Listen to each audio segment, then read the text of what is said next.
My name is Ruby Price, and today we're here to discuss the 2024 Azerbaijan Grand Prix. Joining me, we have Grid Talk's Owain Medford Hello. and Louis Edwards, Hello. as well as F1 writer Jawad Yaqub. Hello, everyone. Before we get into the episode, we must thank our sponsor for this episode, BetOnline. BetOnline is the world's most trusted betting platform and your number one source for everything football. BetOnline has every stat, every matchup, and even live odds and spreads to bet on during the games. Think you know your stuff? Get in on our $200,000 mega contest and pick 5 games against the spread every week for your chance at weekly prizes and a share of $200,000. When the game's over, head on over to our online casino and get in on a game of blackjack or poker, or unwind with one of our over 150 slots games.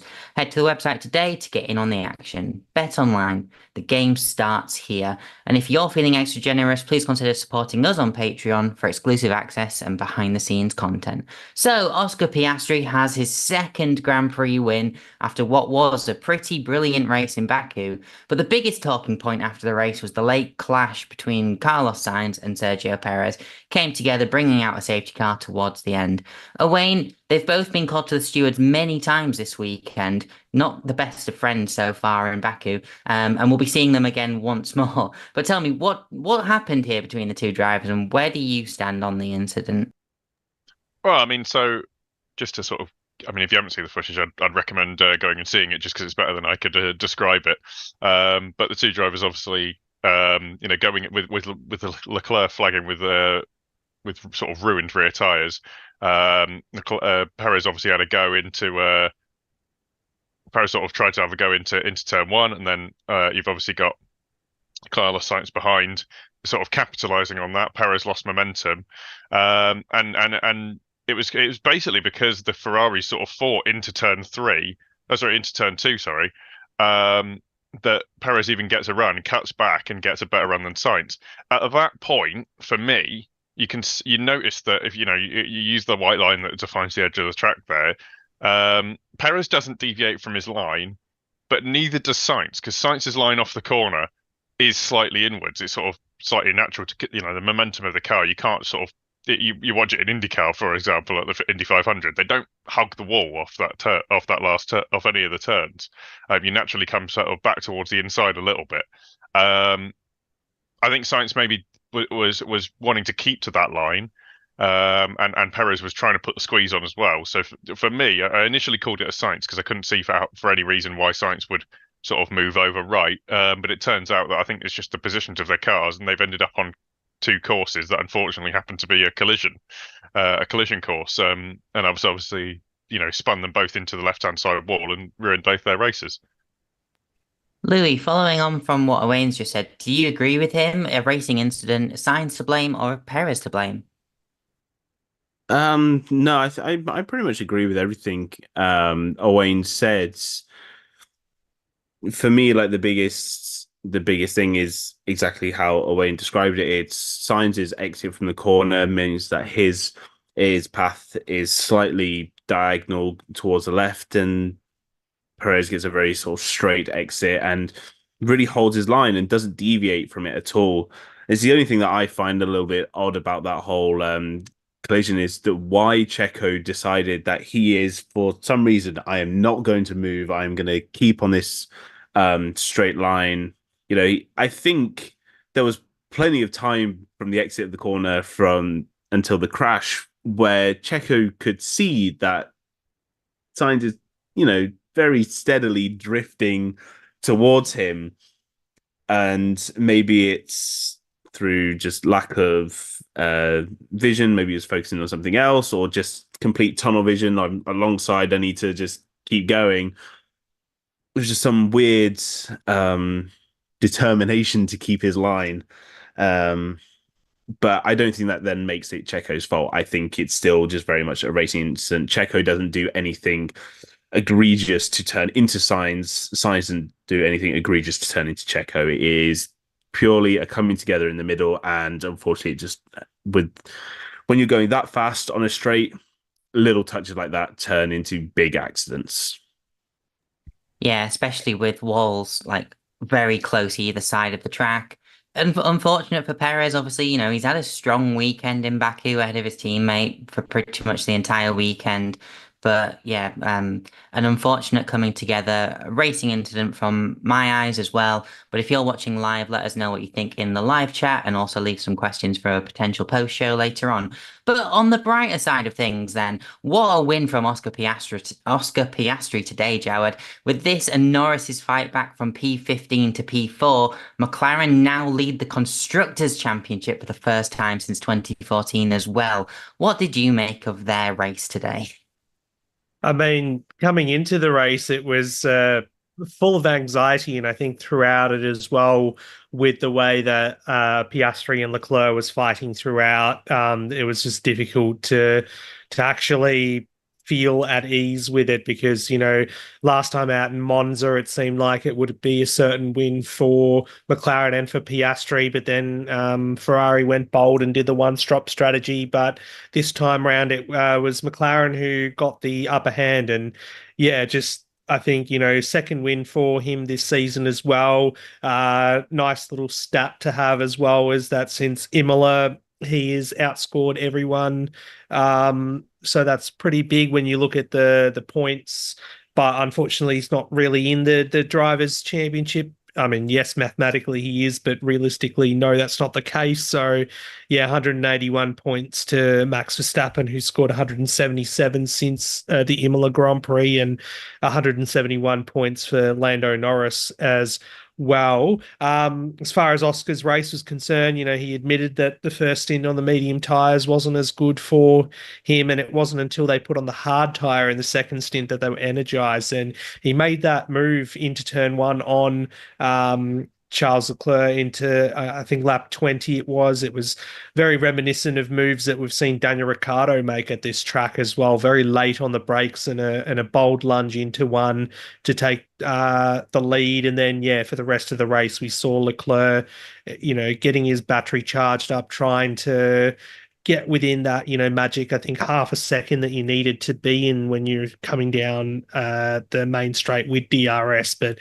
wasn't quite to be. And, just such a cool head on young shoulders, like the fact that he's still only in his second season of F1 and, how much he's matured. Like earlier this year, I know some of the criticisms that we put forward to him was the fact that his tire management wasn't as great. But I feel like, since McLaren brought this, seismic upgrade package, I forget whether it was in Barcelona or whatnot, that, he's really coming to one with the car. And then, yeah, when you look at the races just before the mid-season break and afterwards, he's literally been, apart from Zandvoort, of course, when Lando was dominant, but every other race he's been absolutely on fire. So yeah, well done to him. And for Lando, great race of recovery from P15. And I think that middle stint for him before he pitted, because he started on the hard tyre contra strategy, I think that middle stint there where he actually held up Max before he pitted was quite crucial, because that frustrated Max. It meant that he couldn't pass him and get past Albon as well. But that, I think, was for me the point where, where he saved his race and made sure he outscored Max, and then went on to get the fastest lap point as well, just to add the icing on the cake. And wow, 10 years since McLaren have led the championship. I guess 2014 was weird set of circumstances because Jenson Button inherited the podium in Australia, along with Kevin Magnussen's debut podium that they had the lead of the constructors. It was short-lived, but this is legitimate. This is a bona fide lead in the constructors. So I think any McLaren fan would be happy with that. And yeah, got the. We're going to see a shoey from you at some point, Jawad, as well. Well, I understand that without my agreement, Grid Talk have said that I'll be doing a shoey. This is wrong, and I won't be doing a shoey tonight. Not tonight, but maybe at some point we'll be able to convince you to do so. But yeah, absolutely a great race from McLaren, and very much a result that Lando Norris needed as well after his qualifying position yesterday. But Owain, it's been 4 consecutive poles here in Baku for Charles Leclerc, and he's failed to convert any of them to a win. Was this Leclerc's race to lose? Because it did sound like Piastri caught him napping whilst he was managing his tyres. Well, yeah, I mean, I think it kind of was because he brought his tires in slowly and and then put out sort of a frenetic pace in that first phase of the race, did Leclerc, and he got up to an 8-second lead, I think, at one point. And I thought, with that, then you pit and you've got in theory 8 seconds or something like that. Even with a bit of undercut, 4 seconds even to bring your tires in as you want to. But yeah, no, that didn't seem to happen. Piastri sort of just closed in and just honestly, just sent it up the inside in a way that I don't think it's not Perez, Leclerc was expecting in some ways, which he should have been. It was like it's the very clear, obvious overtaking spot on the track. If you're lucky, you get one at into turn 3. But yeah, from that point onwards, given that first phase of the race where it was like, oh, Leclerc's actually properly he's just sitting there and controlling it. He's got clear air, and we saw how difficult it was to be in the dirty air and the eventual results of that. By comparison, he just didn't manage to capitalize on that in any way, and it just meant that after that pit stop, after that overtake by Piastri, that was it over for Leclerc. He tried his best and, he really did send it every available opportunity, but couldn't quite get past through some very clean driving from Piastri and Leclerc himself, to be fair. But yeah, no, I think ultimately it's just, for some reason, Leclerc doesn't seem quite able to execute the wins. And, previously it's been because the race has been mental, but this one was the sort of most standard race so far. And yet, still he couldn't manage to convert that pole position into a win. Yeah, and he'll be kicking himself as well, I think, because even in the driver's cooldown room, he said he saw Piastri like lining up that move, but didn't think he'd be making it, and then was hoping, oh yeah, I'll just get him back on the DRS, and then it never happened. But a strong performance from Ferrari as a team that we thought had kind of dropped the ball a bit earlier in the season. But Louis, once again, George Russell has managed to sneak his way onto a podium and mop up places after incidents ahead. But was this a good weekend for Mercedes?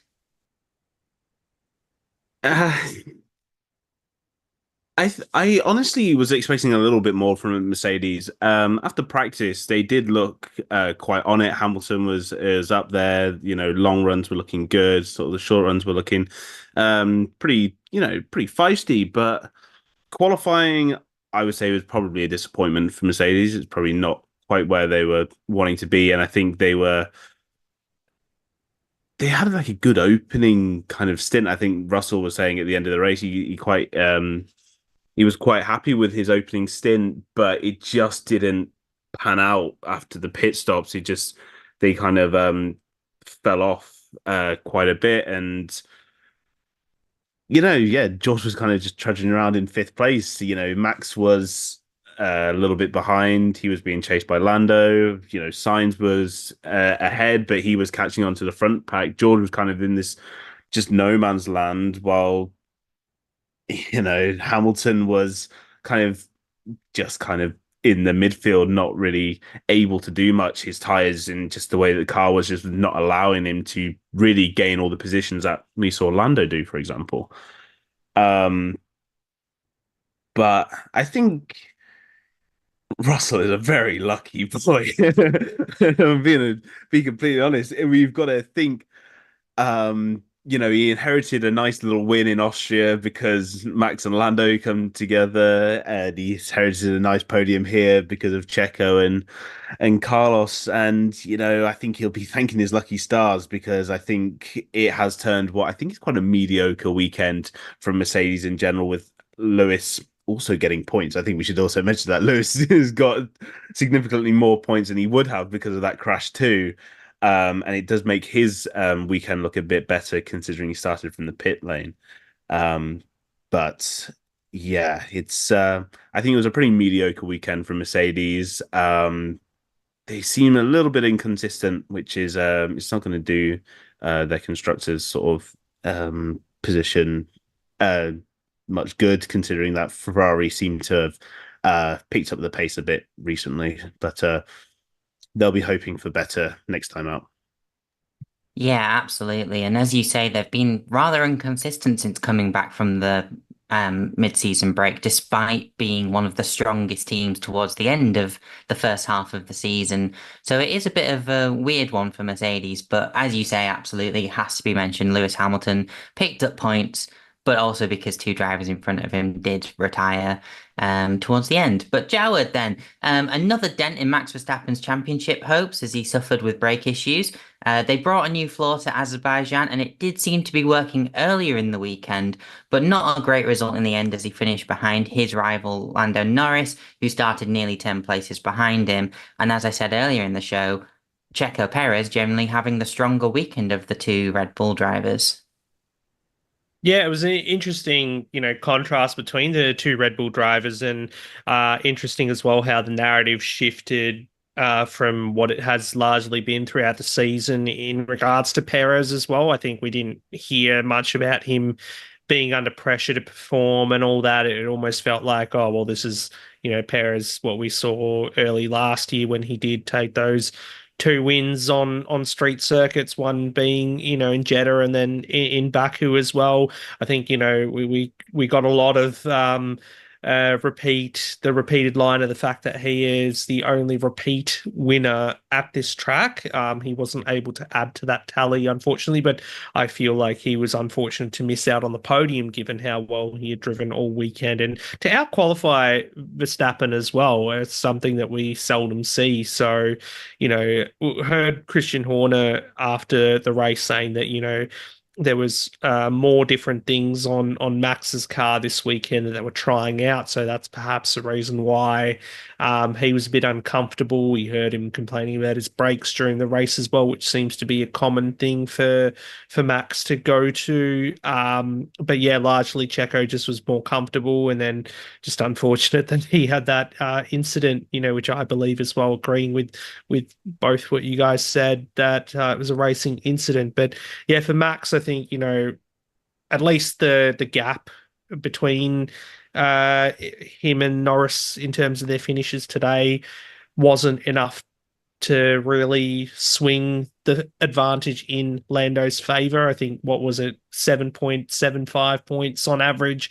Lando has to score every weekend to actually overturn the deficit heading into the final race. So Max will be, I guess, happy that that wasn't the case. But yeah, I guess Red Bull will be a bit devastated with the Constructors' Championship, because what was looking like could have been, if the positions had stayed as they were, and even if Perez finished in second, it would have still been, I think, 1 or 2 points that McLaren would have taken the lead by. Instead, it's out to 20. So, that DNF has proved quite costly on one of the weekends that Checo was actually looking good. So, I think what they said when they had that stay of execution to keep him in the car coming out of the summer break was that they'll give him a few races afterwards. And I think these Azerbaijan and Singapore, which is the next race, were kind of the key targets for seeing where Checo is in terms of performance.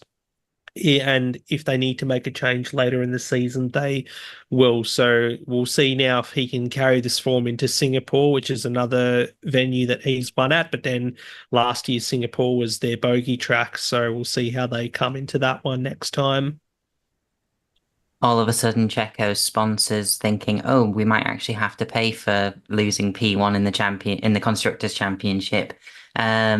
But Owain, it was a quiet race for Aston Martin, with Alonso somehow coming in P6. But what we did see was Lance Stroll and RB's Yuki Tsunoda coming together on lap one, causing a puncture for Lance Stroll and a big hole in the RB. What did you make of this incident? Well, I mean, it's a lap one incident, and you've kind of got to have your elbows out constantly. Well, the actual incident itself is like going into, I believe it's turn 4, and pure and simple, like Stroll is about halfway alongside and sends it up the inside. Sonoda, to his credit, gives some room. It's about half a car's width room, which means that there's exactly enough for an Aston Martin to get it through on the inside. And I think it's more. I think it's more on the kind of side of Stroll, having sent the car into a sort of, it was always going to close the door on him. Like that was it's a lap one incident. You can't really give that space away. You'd massively compromise your exit if you're Sonoda. And I do think it's more on the side of Stroll for sending his car in like that. But on the other hand, obviously there's a certain amount where, yeah, no, to be honest, I can't really find a way to give any kind of fault to Sonoda, to be honest with you. I think it's Stroll sending it in there, and he kind of ruined his own race from that point onwards, ruined both their races, unfortunately, and that's why he's finished so far down. Yeah, it's not a great move. It's not by far the worst we've seen this weekend. He's kind of saved in that respect by the incident on lap 49 or whatever it was. But yeah, it's still sort of the worst. It's a blemish on what was otherwise going to be a blemishless race when it comes to incidents. So yeah, I don't think it was. I think if you won't get a penalty for it or anything like that, and I don't think he did. But well, he didn't. But the fact that he sent it in there was, for me, a little bit ambitious, over ambitious. Yeah, absolutely. And, there were still 51 laps to go at that point. The race isn't won on lap one, but it can be lost. And I don't think Stroll was ever in contention to be winning it, but, but what is in contention is our podcast and you guys giving us a 5-star review if you are enjoying it, because it only takes 5 to leave us one on Apple Podcasts or Spotify. And if you're one of the 72% of people who aren't currently subscribed to our YouTube channel, please consider helping us out with a like and a subscribe. And also, don't forget, we've got our own social media channels at Grid Talk UK, wherever you want to find us on socials. But Louis, some very positive news for Williams after what looked like a bit of a rookie team yesterday in qualifying. Double points, Colapinto's first points, and a mega stint from Alex Albon at the start of this race. Tell me about Williams' day today. I mean, yeah, maybe rookie in regard to the action of the engineers, but definitely not rookie in terms of what their drivers were able to achieve yesterday. Both Colapinto and Alex Albon right up there. I think it was in no doubt that they were going to get into Q3. Colapinto had stuck it fourth or something like in Q1. It's like, yeah, he's got this. He's had an absolute mega weekend, and I don't think you can fault Colapinto whatsoever. I mean, he didn't exactly have a bad show in Monza. He finished 12th, and Albon did get points. But in this second race, it feels like he's really gelled with the car. It just really worked, and he did incredible. And he has now scored more points than Logan Sargent ever has. So, I think it says all you need to know about how Colapinto started. I mean, I'm not going to get too hyped up on a Williams driver, coming into the team, doing well. We've seen how that's played out in the past. It's not always sunshine and daisies, but I think with Colapinto, he's really come in. It's a big, burst of energy for this Williams team. And then that's, of course, not doubting at all what Alex Albon was able to achieve as well. P7, which I think is brilliant. Albon he's still just cruising with that team. He's doing an amazing job. And I think 10 points here for the Williams team is just probably the best that they could have asked for. Yes, they are one of the teams that did get slightly fortunate with the crash at the end. Did kind of inflate the amount of points, but it definitely doesn't inflate the fact that they did incredible. They got the points. Both drivers were on it from minute one on Friday, and they've walked away with a nice haul of points. Yeah, absolutely. And a deserved haul of points given the race context weekend. But Jawad, another team who will be very happy to have had some points for a driver. Haas, Bearman is now the first F1 driver to score points in his first 2 consecutive races for 2 different teams. Ayu Komatsu was very positive about him during the race on the radio, and also did seem to clarify that there seemed to be a bit of confusion going on within the team that caused them to sort of like swap places and do a lot of other confusing stuff to us as pundits. But has Hulk potentially been shown up in this weekend, given we've seen how strong he is? And also just how good will this feel for Ollie Bearman in his, time to just showcase his abilities? Well, for Bearman, first of all, I think it's a taste of what's hopefully to come next season. I think, he's been dropped into two of the most challenging races on the calendar this year. First one being in Jeddah, where he didn't even get, I think, the first couple of practice sessions under his belt, and driving for Ferrari, and he came away with 6 points. And then here, dropping in with Haas, he had the benefit of doing the full weekend. But then, yeah, like you said, his more, experienced teammate as well, Nico Hulkenberg, who has been typically strong in qualifying and in the races there.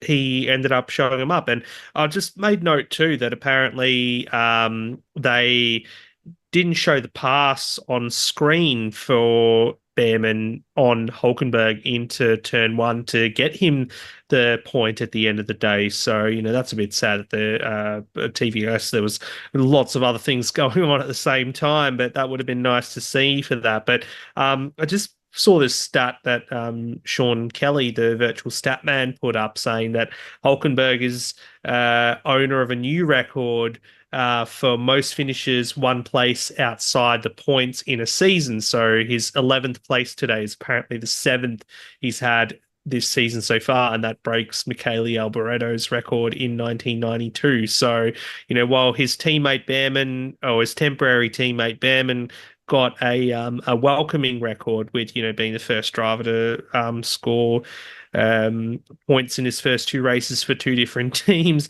Hulkenberg's got another unwanted record on his table, but it probably doesn't matter too much to him because he's going to be leaving and heading off to Sauber this next year, who have no points at the moment. So yeah, great result for them. I think because Williams have had a better result today, and that fight in the Constructors' Championship is going to be quite close. I think it's 6 or 7 points between them. These final races are going to be crucial, and if I were Io Komatsu, I'd be telling both drivers to pull my socks up, and particularly Kevin Magnussen once he comes back for the next one in Singapore, because now that Williams have got two drivers who are capable of scoring points, as we've seen in this race, it's going to be quite a tight battle for that 7th and 8th in the championship. Or sorry, 8th and 9th in the championship. So yeah, good result for Bearman, and really looking forward to seeing what he can do next year in the Haas full time. Yeah, absolutely. And as you mentioned, Kevin Magnussen back next weekend in Sauber with 0 penalty points on his license. So free reign to do what he needs to do to keep Haas ahead or close in the championship battle with Williams, as long as he doesn't reach 12 points before the end of the season. But I don't think he cares too much about that. Owain, a team that were kind of on the back foot after being disqualified from qualifying yesterday for Pierre Gasly. Alpine, they've not necessarily had the best of days, and considering the retirements ahead of them, they have at least clawed back up, but no points for Alpine. Was there anything that they could take away from this weekend that was a positive? No, I don't know what it is to like. Sorry to kind of give you such a curt answer, but honestly, it felt a bit pointless in name and pointless in nature for Alpine. Really, I mean, they seemed to. I mean, they had engine issues last year. I mean, they've curtailed those a little bit. It wasn't a massive fire this time, but they always seem to have engine issues in Baku. I don't know why. It's not where it is on the season, so it can't be sort of reliability based off, where, because it was race 4 last season. But it's similar here. A fuel flow infringement, which okay, you could excuse that for Daniel Ricciardo back in 2014. We've had 11 versions of these power units now, 10 years of them, or 11 years of them total. And it's just that's a rookie mistake, and it meant that unfortunately they started. Obviously Ocon started with new power unit elements in his car, and also Gasly obviously Gasly started from the back of the grid, behind Joe, who also took multiple power unit components. Like that's how bad that was, to be disqualified and had to race at the discretion of the stewards. And by comparison to Lewis Hamilton, who let's say Hamilton was going to finish in 12th before the incident, because I genuinely don't know how he's got in front of both Bearman and in front of Hulkenberg, and how Hulkenberg's ended up where he has. But they've not done very well at all as Gasly or Ocon, in the grand scheme of things, with the number of retirements. And to add insult to injury, they've both been summoned to the stewards over alleged VSC infringements with overtaking under the safety car. So it could get yet worse for them. It's a day to forget for Alpine, it's not a fun time to be being them, because aren't they meaning to sort of meant to trying to sell the team, and there's sort of, it's tumultuous over at their Viry-Châtillon, the engine plant, and there's issues with selling the team. And I'll be honest with you, there's not what you need when you want to put a big for sale sign up above it. I wouldn't want to be buying them at this point if it was up to me, and if I actually had that kind of money. If someone wants to start a GoFundMe, I will look for a different team if that's possible, please. But Louis, let's talk about RB. Obviously Tsunoda's race was kind of over after the Stroll clash on lap 1. But Daniel Ricciardo coming in P13. Do you think this is a good showing from RB this weekend, or do you think it's more of a case of this was the best they were going to get, and they've even got luckier considering the teams ahead of them? I mean, I do find it difficult to ever talk about RB, because they are just so RB. They are just like, I never know really what to say. I mean, Tsunoda was kind of having his kind of average kind of weekend, getting about as much as he could out of the car. I think we do need to, give credit to Yuki for still, actually doing a half decent job in that car, and then it was completely ruined on lap 1. Any hope of getting anything through this weekend was completely wiped out by the Nepo baby in the Aston Martin. And like we saw with Max Verstappen and George Russell last year, when you have a bit of contact and you get a hole in your side pod, it doesn't tend to let your race play out very well, and he did end up retiring. But then for Daniel Ricciardo, he was nowhere before the incident. He's finished nowhere. He's not getting any points. I mean, he finished. Where did he finish? He finished 13th, and he was nearly 30 seconds behind Gasly. So it was pretty much a nothing, blank race from Ricciardo, blank weekend from Ricciardo. We've not really seen much from him once again. For RB, this has been a pretty woeful weekend in terms of not only the finishing positions, but as you've already mentioned, Haas getting points, Williams getting points. I mean, they don't have to worry about Sauber, but it's pretty much as bad as it's gone, and I don't think it could have really been much better. I think Tsunoda, if he had still been in the race, may have been able to pick up a point. Maybe he's still within that fight within the Haas. May have been lucky to scrape a point, maybe take that one off Bearman. But realistically, it was never going to be much more than that. Had the incident not happened, it would have been a double nil point for Alpine, RB. I mean, at this point, both teams might as well have had the same race. But Jawad, the best thing we can probably say about Sauber is the fact they did finish ahead of one of the Alpines, with Guan Yu Zhou finishing ahead of Esteban Ocon, Zhou in P14, Valtteri Bottas a lap down in P16. Is there anything else we can say about Sauber? Because it's been a pointless season, a pointless race weekend, and presumably a pointless discussion. Yeah, exactly. They're pointless in every sense of the word. I mean, the fact that unfortunately, Bottas is still last in the Drivers' Championship behind Logan Sargent, even who's not on the grid. I've been saying all year, actually, the only thing that I can give Sauber credit for this year is their social media game, because they seem to be pumping out the content and they're on every trend so far. So in terms of that championship, they're winning, but in terms of the Formula One World Championship, they are so far behind. And yeah, the fact that, this is supposed to be the works Audi team, as we've mentioned several times, in less than 18 months time now, that's how close we are to 2026. It is astounding. So yeah, what do they do? What do they look forward? What did they have to look forward to for the rest of this year? Can they score a point to not have that dreaded naught next to their name? That's the only thing we can ask. But yeah, pointless discussion, as you say. Yeah, they need Pascal Wehrlein back just to get that 1 point and give him something. But yeah, let's take a look at our options for driver of the day. So for me, there was ultimately one driver really who was going to get it. But there were a few sort of considerations. Lando Norris drove a brilliant race. I was potentially keying up Alex Albon as well with that mega stint, for Williams. But Owain, Grid Talk ultimately voted for Oscar Piastri. Is this also your view?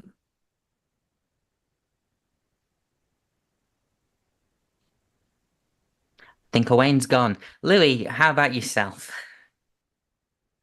Uh, for me, it was Oscar Piastri was my choice, and I think saying it was clear and obvious may a bit is probably overstating it a little bit. As you said, Lando Norris for me also did drive a great race, but Oscar Piastri, you got to think of how much pressure Charles Leclerc was putting on Oscar Piastri for so much of that race. That is a long DRS straight. It's a huge overtaking point, but lap after lap, he did exactly what he needed to get a good solid exit before the long straight, get a good exit off turn two. He really picked his moments. He just drove with such maturity, he drove like he had the experience of his manager of Mark Webber's all of his years experience like jammed into his head as well. It was very good. It was very just clean, solid racing from Oscar, and he was 100% my driver of the day. Owain is back. Owain, we were just talking drivers of the day before you unceremoniously left us, just like Logan Sargent mid-season. Who was your driver of the day in the Baku Grand Prix? I'll be honest, I just didn't want to listen to anyone talk about Sauber anymore. They were that boring. No, my driver of the day was, yeah, I think, Norris and Albon obviously um, did brilliant jobs respectively. But I think for me, it has to be Oscar Piastri to withstand that constant pressure from Leclerc. Admittedly, probably in the fastest car, but but you still have to do it, and he's got a race win under his belt, and that helps. But it's one of those things of you've got a very very quick Ferrari behind, and then a Red Bull that's not exactly slow in the hands of Sergio Perez today. And yet he defended it brilliantly, absolutely brilliantly. With class, and didn't do anything sort of anything unsportsmanlike. Didn't squeeze him off anywhere. Made it difficult. Didn't roll over.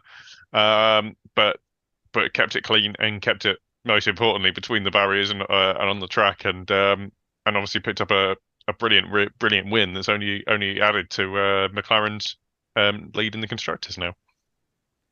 Absolutely. And Jawad, how about yourself? I mean, yeah, everything that can be said has been said about Oscar, and got the number 81 cap here with me, so of course it's got to be for him. And I think more importantly as well, when you consider the narrative building up to this race and all the fallout from Monza as well, and how it's very much centered around how Oscar's going to support Lando in his let's call it a championship battle if that's what everyone wants to call it. The fact that, amongst all that, Oscar's still been very calm and collected and like, yeah, I'll do what I need to, but here I am. I've just won another race. So, yeah, it just shows to how calm and, mature this guy is, but also just makes you look forward to when the points are reset to 0 and we start from scratch. And let's say all 4 of the teams that we've got at the front of the championship at the moment are in the hunt next year. How good will he really be when it comes to, being in the championship fight itself? So it just makes you look forward and kind of just sit there salivating almost that we could have a really good championship on the cards next year. Absolutely. It is looking enticing for 2025. But similarly, even now, Oscar Piastri's only 32 points behind his teammate Lando Norris. So he's closer to Lando Norris than Lando is to Max Verstappen. So arguably, there's still a fight for P2 on the cards if, Red Bull managed to keep P1. So yeah, we could see something quite interesting. And absolutely, as you mentioned, the point about all the talk pre-race of, will Oscar Piastri give the positions to Lando Norris to help him in the championship fight? And then he just comes and shows what he's done this weekend. So yeah, deservedly driver of the day. What a race from Oscar Piastri. Owain, is there anything you'd like to plug at this opportunity? Our Grid Talk social channels. If you'd like to keep up to date with Grid Talk, we didn't have a red flag today, which was honestly quite uncharacteristic if you go by the numbers. But sometimes, if we're ever delayed when we have the live show, or if you want to hear about every single new episode, make sure you follow our social channels on all of the social channels with the @ That's Grid Talk UK on all of the social channels with the @. How about yourself, Louis? Anything you want to plug at this point? Not really, no. But I just mimic what Owain said. Please follow Grid Talk Socials. Not even your laptop into a charger or something. Like... No. My laptop's actually unplugged right now. Yeah, echoing the sentiments. Follow us on Grid Talk UK. Jawad, anything you would like to take this opportunity to plug? Yeah, I mean, if anyone's keen, I do a bit of writing for this website called theraw.com.au here. So I do F1 live blogs and articles about F1 and V8 supercars. So yeah, check that out. Please. Absolutely. And if anyone wants to find me on the meta socials, I'm at Rubes001. But Grid Talk is available on YouTube, where most episodes are recorded live. We are also now on MSN, as well as Amazon Fire, Spotify, Apple Music, Verbal, and Pocket Casts. Just search Formula One Grid Talk for our back catalogue of shows with previews and reactions to the race results. Thank you to Jared Bradley for supporting on Patreon. If you want to support the show further, why not sign up to our Patreon for exclusive content? And also make sure you subscribe so you're the first to know when each new episode is released. We'll be back soon with plenty more F1 content. Thank you very much for listening to the Grid Talk podcast presented by Bet Online, and goodbye.